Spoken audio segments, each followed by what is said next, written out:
Hello, Love Light Lifers. Natty T here, your vibrational coach, and today we're talking about divine manifestations. What are these? What do you mean? I know. We'll get into it in just a moment.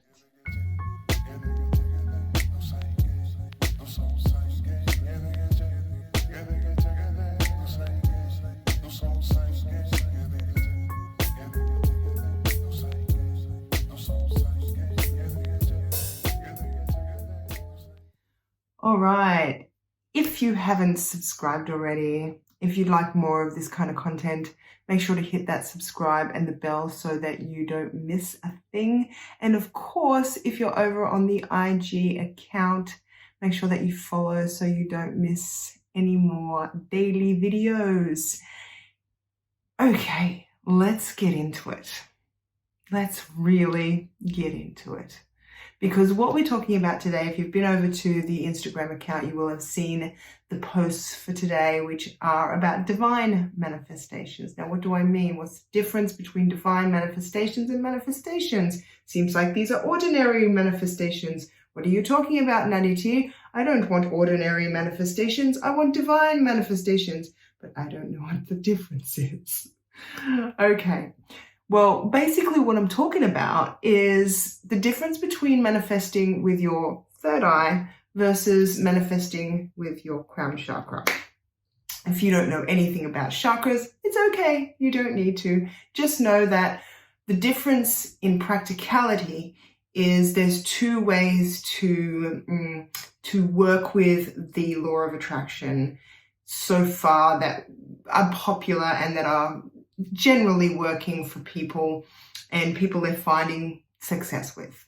The first is very individualized, and it's when you sit down, you say, I want this thing, and you imagine it. You use your third eye chakra to imagine the thing. You visualize it, you visualize it, you visualize it. You feel the emotion that it brings you. You amplify the emotion it brings you, and you get that thing. Okay, this works for quite a few people.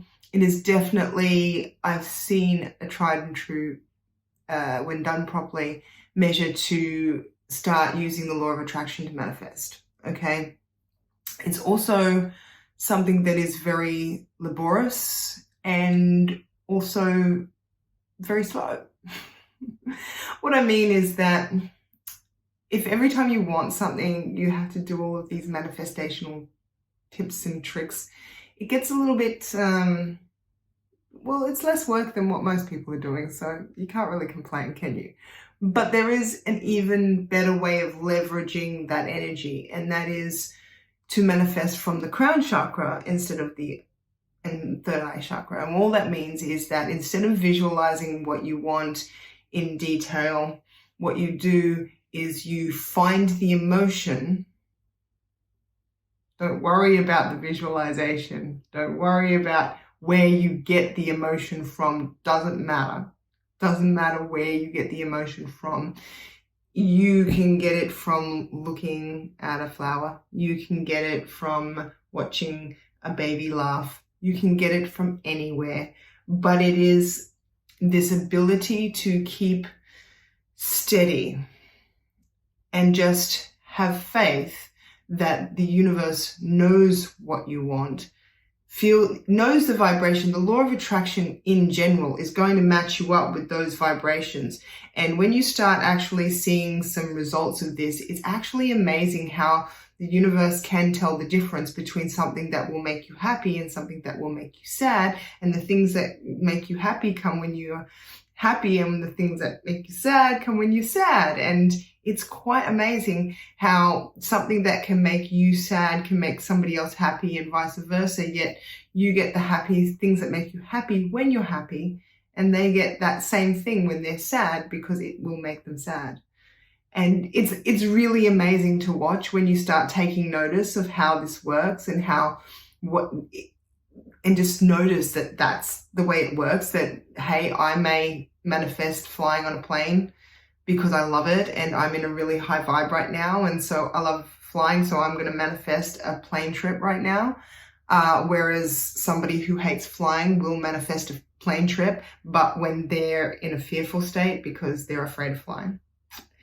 It's amazing that it does that. But the good thing about knowing this is that we don't have to concern ourselves so much with the manifestational sort of hard work side of things. And we can kind of just let go, surrender to the universe and say, hey, my job is to figure out what I want and then be happy.